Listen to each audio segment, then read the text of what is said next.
বিসমিল্লাহির রহমানির রহিম। সম্মানিত বিনিয়োগকারী ভাই ও বোনেরা, আসসালামু আলাইকুম। শুভ অপরাহ্ন। আজ ১৬ই মে রোজ শুক্রবার। আজকে আপনাদের সাথে অনুরোধের 10টি স্টক নিয়ে সংক্ষিপ্ত পরিসরে আলোচনা করার জন্য হাজির হয়েছি। আশা করি আপনারা সকলেই শারীরিকভাবে সুস্থ আছেন।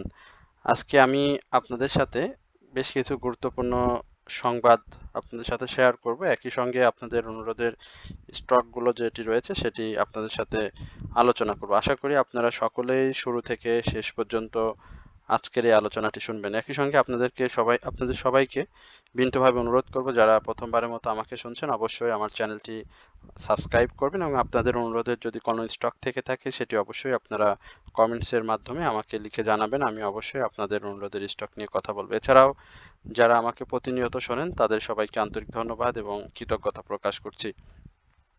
সাধারণ বিনিয়োগকারী ভাই বোনেরা, আপনারা হয়তো অনেকেই অবগত রয়েছেন যে আগামীকালকে বিনিয়োগকারীদের একটি সমাবেশ রয়েছে এবং সেই সমাবেশটি মূলত একটি কফিন সমাবেশ।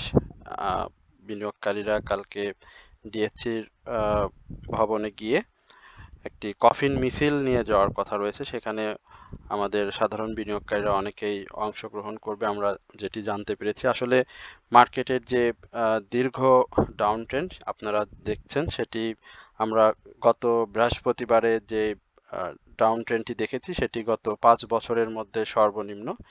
এই সর্বনিম্ন ডাউন ট্রেন্ড এবং পরিকল্পিতভাবে মার্কেটকে অব্যাহত এবং ধারাবাহিক পতনের মধ্য দিয়ে মার্কেটকে একটি খারাপ জায়গায় নিয়ে যাওয়া হয়েছে এবং দীর্ঘদিন এই পতনের ধারাও কিন্তু অব্যাহত রয়েছে। বিনিয়োগকারী আমরা যারা রয়েছি আমরা প্রতিদিনই হতাশার মুখোমুখি হচ্ছি এবং আমাদের যে বিনিয়োগগুলো রয়েছে মার্কেটে সেটি একেবারেই তলানিতে গিয়ে ঠেকেছে। তো কালকের যে কফিন মিছিল হবে সেখানে আমি আপনাদের সবাইকে বিনীতভাবে অনুরোধ করব, যারা ঢাকায় অবস্থান করবেন, যাদের বাজার সংশ্লিষ্টতা রয়েছে, যারা বিনিয়োগে রয়েছেন তারা অবশ্যই এই মিছিলে অংশগ্রহণ করবেন। যেহেতু আমাদের দেয়ালে পিঠ থেকে গিয়েছে, এই মুহূর্তে আমাদের আসলে বিভিন্ন দাবি, বিভিন্ন সংগ্রামের মাধ্যমেই কিন্তু আমাদের এই বিষয়গুলো তুলে ধরতে হবে এবং আমাদের যে চাওয়া সেটি বিনিয়োগ সংস্থা বা আমাদের নিয়ন্ত্রক সংস্থা সেটি খুব ভালো করেই জানেন এবং তাদের প্রতি আমাদের সাধারণ বিনিয়োগকারীদের যে অসন্তোষ রয়েছে সেটিও তারা খুব ভালোভাবেই জানেন। তারা এটাও জানেন যে আমাদের এবং বর্তমান যে চেয়ারম্যান রয়েছেন তার যে অভিজ্ঞতার অভাব রয়েছে শেয়ার বাজারের এবং শেয়ার বাজারকে নিয়ন্ত্রণ করার, সেটিও তিনি জানেন। তো এই বিষয়গুলো আমাদেরকে অনেক কি বলবো আমাদেরকে অনেক বেশি আশাহত করেছে। আমরা চাই যে মাকসুদ কমিশন, যেটি বাজারের বাস্তব চাহিদার বিপরীতে যে কার্যক্রমগুলো গ্রহণ করেছে তা বিনিয়োগকারীদের একেবারে আস্থার জায়গা সেটি নষ্ট করেছে এবং বিনিয়োগকারীদের যে রক্তক্ষরণ এটি আসলে কোথায় গিয়ে থামবে সেটি এখন আসলে আমাদের দেখার বিষয়। এই জন্য মার্কেট সংশ্লিষ্ট যে আমরা বিনিয়োগকারী বা আমাদের যে কমিটিগুলো রয়েছে বা আমাদের যে বোর্ড রয়েছে সেখানে বিভিন্ন সময় বিভিন্ন ধরনের কার্যক্রম গ্রহণ করা হচ্ছে। ছোট ছোট বৃহৎ পরিসরে বিভিন্ন কার্যক্রম গ্রহণ করা হচ্ছে, আপনারা সেটি দেখেছেন। তো সেইখানে আপনারা অবশ্যই অংশগ্রহণ করবেন এবং এটাকে আরো সাফল্যমণ্ডিত করবেন। তো এই হচ্ছে মূলত আপনাদেরকে একটু জানিয়ে দেওয়ার চেষ্টা। যারা ঢাকায় থাকবেন তারা অবশ্যই এই কফিন মিছিল যেটি আগামীকালকে অনুষ্ঠিত হবে সেখানে আপনারা অংশগ্রহণ করবেন। এরপরে আপনাদের আরেকটি কথা না বললেই না, সেটি হচ্ছে বর্তমান সময়ে বিনিয়োগকারীরা আরো অনেক বেশি হতাশ, ফ্রাস্ট্রেটেড, যেটি তার একটি কারণ হচ্ছে অনেক সময় আমরা দেখেছি বা শুনেছি যে আপনারা বিভিন্ন সময় বিভিন্ন মানুষের কাছে অর্থের বিনিময়ে বিভিন্ন সময়ে বিভিন্ন শেয়ার নিয়ে থাকেন, যেটি টানা হল্টেড হবে, ভালো প্রাইস অ্যাকশন করবে। এই বিষয়গুলোতে আপনারা একটু সাবধানতা অবলম্বন করবেন। কেউ যদি আপনাকে ব্যক্তিগতভাবে ডেকে কেউ যদি টাকা চায় বা আপনাকে ভালো স্টক সাজেশন দেয় যে এটা বাই করেন, বাই করলে আপনি অনেক লাভ করতে পারবেন, বিভিন্ন ধরনের আপনাকে মোটিভেশন দিয়ে থাকে, সেই স্টকগুলো থেকে আপনারা দূরে থাকবেন। বাজারের বর্তমান যে স্টকগুলো রয়েছে প্রত্যেকটি স্টকই কিন্তু অনেক ডাউন ট্রেন্ডে রয়েছে, প্রায় ফেস ভ্যালুর মধ্যে অনেক স্টকই নাই, আপনারা জানেন তো। এখন যে মার্কেট ভালো হলে অনেক স্টকই ভালো করবে, অনেক প্রাইস অ্যাকশন হতে পারে, হবে। তো সেক্ষেত্রে আপনারা টাকার বিনিময়ে কারো প্ররোচনায় পড়ে কোনো শেয়ার বাই করে আটকে যাবেন না। অনেক বিনিয়োগকারী রয়েছে আমার কাছে, আমি দুই একজনের কথা দু একটি উদাহরণ না দিলেই নয়, অনেকের 1 কোটি 1.5 কোটি টাকা মার্কেটে শেয়ারে বিনিয়োগ ছিল, তাদের বর্তমান ক্যাপিটাল যদি আপনারা শোনেন যে সেটি অনেকটাই একজন বিনিয়োগকারীর জন্য খারাপ একটি বার্তা হয়ে যায়। তার 1 কোটি টাকা 1.5 কোটি টাকা নিয়ে মার্কেটে এসে তাদের বর্তমান ভ্যালু 20 লাখ, কারো 18 লাখ। তাদের কাছে তাদের সাথে গল্প করে বা তাদের সাথে কথা বলে যেটি জানছি, তারা মূলত আসলে এইভাবেই বিভিন্ন স্টকে বাই করে তারা আসলে ধরা খেয়েছেন। স্টকগুলোর নাম খুব বেশি পরিসরে বলা ঠিক হবে না, তারপরেও দু একটি স্টক আমরা বিভিন্ন সময়ে আলোচনার মাধ্যমে আপনাদেরকে বলেছি যে স্টকগুলো থেকে আপনারা দূরে থাকবেন।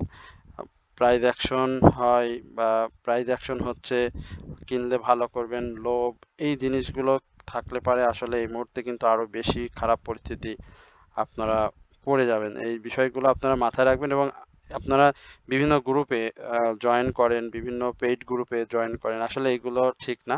গ্রুপ থাকতে পারে, গ্রুপ, আমার ব্যক্তিগত গ্রুপও রয়েছে, আপনারা জানেন। অনেকেই আমার এই চ্যানেলে অনেকেই গ্রুপে রয়েছেন, অনেকেই গ্রুপে জয়েন করার জন্য অনেক রিকোয়েস্ট করেছেন। আমি একটা কথা বলবো, এমন গ্রুপে থাকবেন না যে গ্রুপে টাকা পয়সা দিয়ে বা আপনাকে গ্রুপে ব্যক্তিগতভাবে নক করে স্টক দিতে চায় বা স্টকের দিয়ে আপনার কাছ থেকে টাকা নিতে চায়, এই ধরনের কোনো গ্রুপে থাকবেন না। আপনারা সেই সকল গ্রুপে যোগদান করবেন যে সকল গ্রুপে টাকা নেয় না, পেইড আপ সার্ভিস নেয়, আপনাকে একটা স্টক দেবে, সেটি ফান্ডামেন্টালি আপনি রিসার্চ করবেন, ভলিউম দেখবেন, সবাই কথাবার্তা বলবে, সবার আলোচনা যদি পজিটিভ মনে হয় সেক্ষেত্রে আপনি সেই স্টকটি বাই করতে পারেন এবং আপনার নিজস্ব মতামতটাকে প্রাধান্য দিয়ে অবশ্যই। কিন্তু অবশ্যই আপনারা পেইড আপ গ্রুপে এই টাকা দিয়ে করা, এই ধরনের, আমার গ্রুপেও আমি এই ধরনের কিছু অভিযোগ পেয়েছি। যারা আজকে আমাকে শুনছেন তাদেরকে আমি বিনীতভাবে অনুরোধ করবো, আমার গ্রুপে যদি এরকম কেউ ব্যক্তিগতভাবে আপনাকে মেসেজ করে বা হোয়াটসঅ্যাপে নক করে আপনাকে যদি ডেকে নেয়, টাকা চায় সে, তাহলে আপনারা অবশ্যই অবশ্যই আপনারা তাকে, আমাকে তার এই সম্পর্কে আমাকে বলবেন, আমি তাকে অবশ্যই গ্রুপ থেকে রিমুভ করে দেব। আর আমি নিজেও ব্যক্তিগতভাবে আপনাদের অনেক সময় হোয়াটসঅ্যাপে আসতে বলি, আমাকে আমি যেহেতু 12-13 বছরের মতো মার্কেটে রয়েছে, আমার এখন পর্যন্ত কেউ বলতে পারবে না যে আমি কারো কাছে টাকা চেয়েছি, এটি আমি খুব জোর গলায় বলতে পারি। আমি দুই একজনের পোর্টফোলিও ম্যানেজমেন্ট, যেটি আপনারা জানেন শেয়ার বাজারে হয়, তো সেখানে আমি দুই একজনের খুব বড় যারা আছেন তাদের সাজেস্ট করে শেয়ার বাই করাই বা তারা বাই করেন, সেক্ষেত্রে তারা যদি বেনিফিটেড হয় সেক্ষেত্রে তারা যদি দেয়, অনেক ক্ষেত্রে অনেকেই বলেন, কিন্তু সবার কাছ থেকে আমি কখনো এই ধরনের কোনো কিছু নিইনি, ইনশাল্লাহ অতীতে ভবিষ্যতেও এই ধরনের কোনো কিছু নেব না। তবে যেটি বললাম যে পোর্টফোলিও ম্যানেজমেন্টে দুইটা আমি করি, তাদের বিষয়টা আলাদা, তারা আমাকে ব্যক্তিগতভাবেই করেন এবং তাদের সাথে আমার দীর্ঘদিনের পথ চলা। এর বাইরে আমি কারোর সঙ্গে এই ধরনের আর্থিক বিনিয়োগ, আর্থিক লেনদেন বা আর্থিক পেইড আপ সার্ভিস এই ধরনের কোনো কিছুই দিই না। এই বিষয়গুলো আপনাদেরকে একটু জানিয়ে রাখলাম। আর আমাদের বাজারের যে মন্দা ভাব, এটি আসলে কোথায় যে শেষ হবে তা এখনো অনিশ্চিত। বিনিয়োগকারীদের আস্থা ফিরিয়ে আনা এবং বাজারে নতুন অর্থ প্রবাহ নিশ্চিত করাই আসলে আমাদের এই, আমি মনে করি, দীর্ঘমেয়াদী বাজার পুনরুদ্ধারের একটি মূল চাবিকাঠি হতে পারে এবং যথাযথ নীতিমালা গ্রহণ এবং দক্ষ নেতৃত্ব ছাড়া এই সংকট আমার মনে হয় না যে দ্রুত কাটিয়ে ওঠা সম্ভব। অন্তর্বর্তীকালীন সরকারের যে বাস্তব যে বিষয়টি, এটি আমি মনে করি দ্রুত মেনে নিয়ে তার এর পক্ষে একটা ব্যবস্থা গ্রহণ করতে হবে, অন্যথায় আমাদের দেশের শেয়ার বাজারে যে অশনি সংকেত এটি কিন্তু অনিবার্যভাবে দেখা দিয়েছে এবং অদূর ভবিষ্যতে এটি কিন্তু একেবারে সম্পূর্ণভাবে সত্যভাবে প্রকাশিত হবে। তো এই হচ্ছে একটু প্রাথমিক কথা। এরপরে আমি আপনাদের সংক্ষিপ্ত 10টি স্টক নিয়ে কথা বলবো। আমি সেটি আপনাদের সাথে আলোচনা করছি। প্রথমেই আপনাদের অনুরোধের স্টক ছিল মিডল্যান্ড ব্যাংক। আমরা মিডল্যান্ড ব্যাংকের কি অবস্থা সেটি দেখতে পাচ্ছি। মিডল্যান্ড ব্যাংকের ডাউন ট্রেন্ডটা আমি বলেছিলাম যে 22 টাকা 10 পয়সা থেকে 21 টাকা 90 পয়সা, এই লেভেলে মিডল্যান্ড ব্যাংক আসার একটা সম্ভাবনা রয়েছে। মিডল্যান্ড ব্যাংকের আপনারা দেখতে পাচ্ছেন ভলিউমটাও কমে গেছে। একই সঙ্গে হিস্টোগ্রামের বার যেটি দেখতে পাচ্ছেন সেটিও কিন্তু ধূসর এবং ছোট হয়ে আসছে। আরএসআইটা আস্তে আস্তে কারেকশন জোনে আসে। এখানে আমি মনে করি যে কেউ যদি এন্ট্রি জোন হিসেবে স্টকটি নিতে চান তাহলে 21 টাকা 90 পয়সা এই জায়গাতে আপনাদের এন্ট্রি নিলে স্টকটিতে একটা প্রফিট টেকিং জোন তৈরি হবে। আদারওয়াইজ যদি স্টকটি 21 টাকা 90 পয়সা এন্ট্রি জোন সেটিকে যদি ভেঙে ফেলে তাহলে 20 টাকা পর্যন্ত আপনারা এটাকে একটা স্টপ লস পয়েন্ট হিসেবে ধরে নেবেন। আর এখানে স্টকটিতে এখন পর্যন্ত সেল বাই সিগন্যাল রয়েছে। এই হচ্ছে মিডল্যান্ড ব্যাংকের পরে ডিএসএসএল। আমি আজকে খুব সংক্ষিপ্ত স্বরে আলোচনা করব যেহেতু কালকে মার্কেট খোলা ওপেন রয়েছে। আপনারা জানেন ডিএসএসএল এর ব্যাপারটা, আপনারা জানেন যে ডিএসএসএল অনেক ডাউন ট্রেন্ড থেকে 6 টাকা 70 পয়সা থেকে 13 টাকা 20 পয়সা হাই করেছিল। এখানে মার্কেট খারাপ পরিস্থিতির সাথে সাথে থার্ড কোয়ার্টার ইপিএস খারাপ, সবকিছু মিলিয়ে এই ডিএসএসএল কেও আমরা দেখতে পাচ্ছি একটি কারেকশন, হিউজ কারেকশনের মধ্যে রয়েছে স্টকটি। আমরা গত কয়েকদিন আগে স্টকটিকে 11 টাকা 12 টাকার কাছাকাছি দেখেছিলাম। তো মে মাসটাতে স্টকটির উপর একটা বড় ঝড় বয়ে গিয়েছে। এখানে স্টকটি 8 টাকা 50 পয়সা থেকে 8 টাকা 30 পয়সা এই লেভেলটা একটা শক্ত সাপোর্ট জোন। এই সাপোর্ট জোনটাকে যদি রেসপেক্ট করে তাহলে স্টকটি আবারও মুভমেন্টে আসবে। আর স্টকটিতে নতুন করে সেল সিগন্যাল রয়েছে এবং প্রাইস অ্যাকশনের ক্ষেত্রে আমি মনে করি স্টকটি 10 টাকা 20 পয়সা থেকে 10 টাকা 70 পয়সার উপরে প্রাথমিকভাবে ক্লোজ দিতে হবে। এরপরে এবি ব্যাংক, আপনারা এবি ব্যাংক নিয়ে একটু জানতে চাচ্ছেন, আমরা একটু এবি ব্যাংক আপনাদের সাথে সংক্ষিপ্ত এবি ব্যাংকে ইনসাইডার ডাউন ট্রেন্ড ক্রিয়েট করে ডাউন ট্রেন্ডে যাওয়ার জন্য একটি আরো বেশি ক্ষিপ্রতা দেখাচ্ছে। এখানে আমি মনে করি যে স্টকটি 6 টাকা 40 পয়সা এই লেভেলে আসতে পারে এবং আসবে। যেহেতু তার পূর্বে আমরা 6 টাকা 40 পয়সা 52 সপ্তাহের লো দেখেছিলাম 5ই মে এবং ভলিউমটা গ্রো করেছে, ভলিউমটা ধরে রেখেছে। এখানে ভলিউমটা ধরে রেখে যদি স্টকটি কারেকশন দিয়ে আপ ট্রেন্ডে যায় তাহলে স্টকটি আবারও এই 7 টাকা 60 পয়সা এই জায়গায় আমরা দেখতে পাবো। তবে এন্ট্রি জোন হিসেবে 6 টাকা 40 পয়সা এইটি একেবারে আমি মনে করি যে রিস্কি রিস্কি নাই, এখানে ঝুঁকি নাই। এইখানটাতে এন্ট্রি নিলে পারে স্টকটি আপনি প্রফিটে যাওয়ার একটা ভালো সুযোগ পাবেন এবং স্টকটিতে এই মুহূর্তে বাই সিগন্যাল রয়েছে। এরপরে কনফিডেন্স সিমেন্ট, আমরা একটু কনফিডেন্স সিমেন্টটা দেখি কি অবস্থা রয়েছে। সিমেন্ট সেক্টরের মুভমেন্ট আসলে বাজার যখন ভালো থাকে দেখি আমরা মাঝে মাঝেই মুভমেন্টে চলে আসে। এইখানে কনফিডেন্স সিমেন্টটার অবস্থা কিন্তু দেখতে পাচ্ছেন যে বেশ বড়সড় একটা ডাউন ট্রেন্ড এবং এই ডাউন ট্রেন্ডটা যদি অব্যাহত থাকে তাহলে 52 সপ্তাহের লো যেটি রয়েছে সেই 43 টাকা 10 পয়সা সেখানে আমরা স্টকটিকে দেখতে পাবো। বাট তার আগে স্টকটি আরো ছোট ছোট কিছু সাপোর্ট রয়েছে, বাট ভলিউমটা নেই, ভলিউমটা গেইন করতে হবে। থার্ড কোয়ার্টার ইপিএসটা খারাপ এসেছে, মার্কেটের ডাউন ট্রেন্ড সবকিছু মিলিয়ে স্টকটি এই জায়গাতে অবস্থান করছে। সেল সিগন্যাল রয়েছে 50 টাকা 60 পয়সা থেকে 50 টাকা 90 পয়সা এই জায়গাটা খুব ইম্পর্টেন্ট একটি জোন প্রাইস অ্যাকশনের।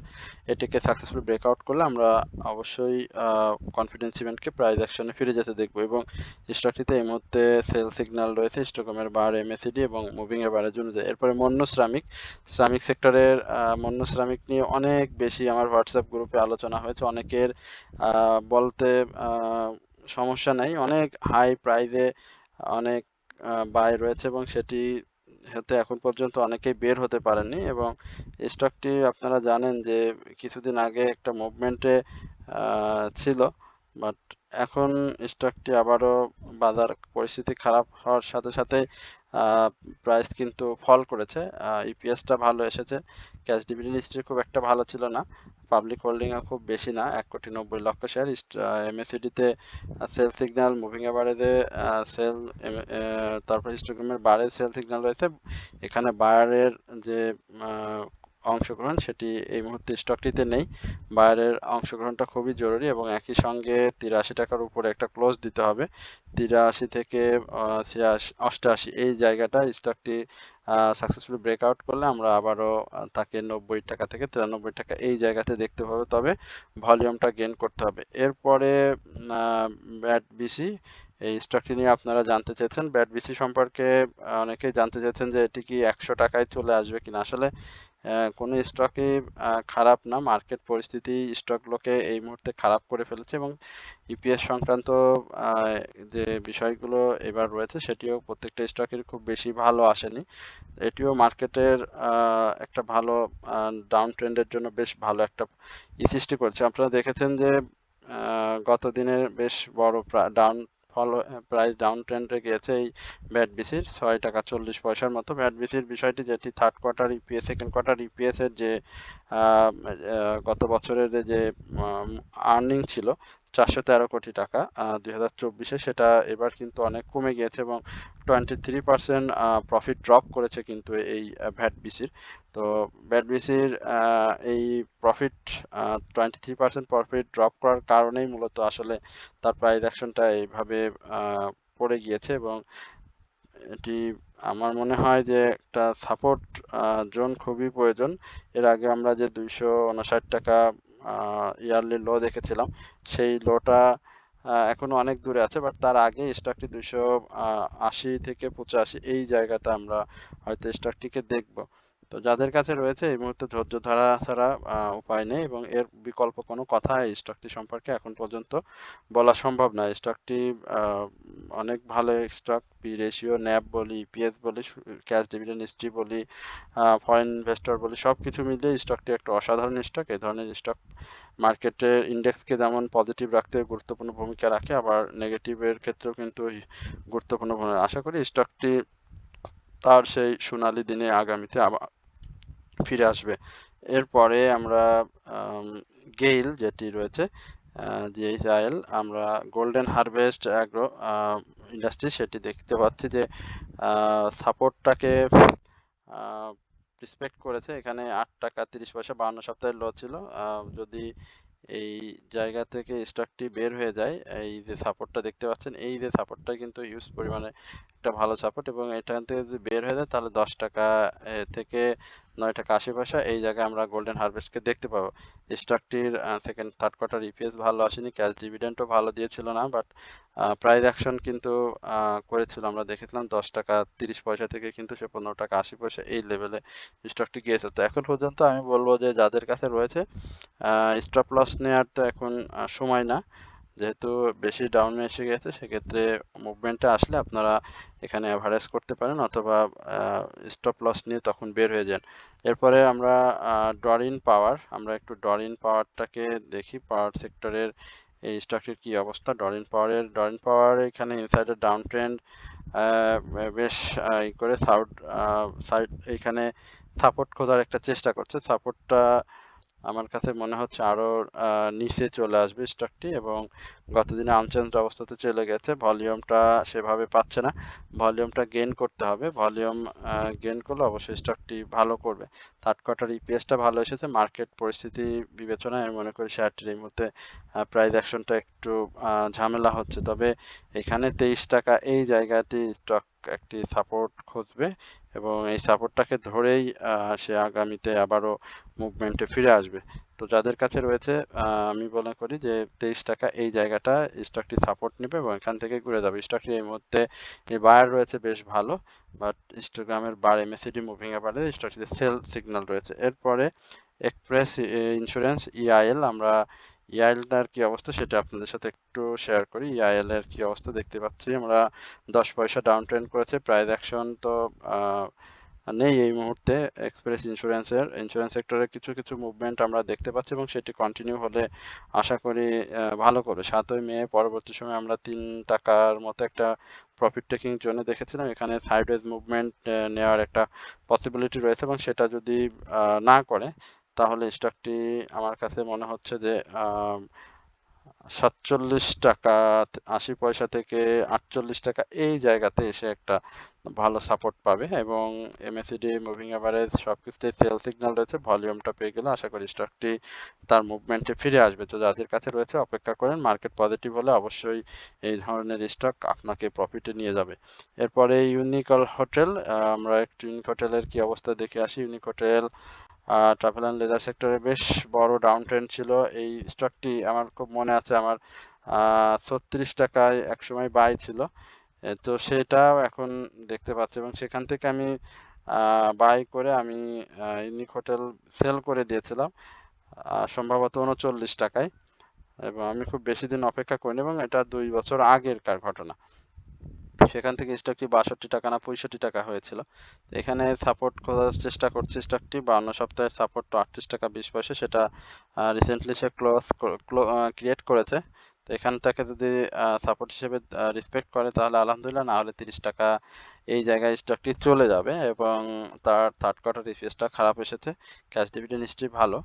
আশা করি মার্কেট পজিটিভ হলে স্টকটি মুভমেন্টে ফিরে আসবে, আদারওয়াইজ এখান থেকেই অর্থাৎ 30 থেকে এই 34 টাকা এবং 34 টাকা এই জায়গাতে একটা সাইডওয়েজ মুভমেন্ট প্লে করার প্লে করার সুযোগ রয়েছে স্টকটিতে। তো এই হচ্ছে মূলত ইউনিক হোটেল নিয়ে আমার এবং আপনাদের অনুরোধের স্টক যেগুলো ছিল সেগুলো নিয়ে সংক্ষিপ্ত পরিসরে আলোচনা। আশা করি আপনারা সকলেই ধৈর্য সহকারে আজকের আলোচনাটি শুনেছেন। আমি সবাইকে বিনীতভাবে অনুরোধ করবো অবশ্যই আমার চ্যানেলটি সাবস্ক্রাইব করবেন এবং আপনাদের অনুরোধের স্টক থাকলে সেটি কমেন্টসে লিখে আমাকে জানাবেন।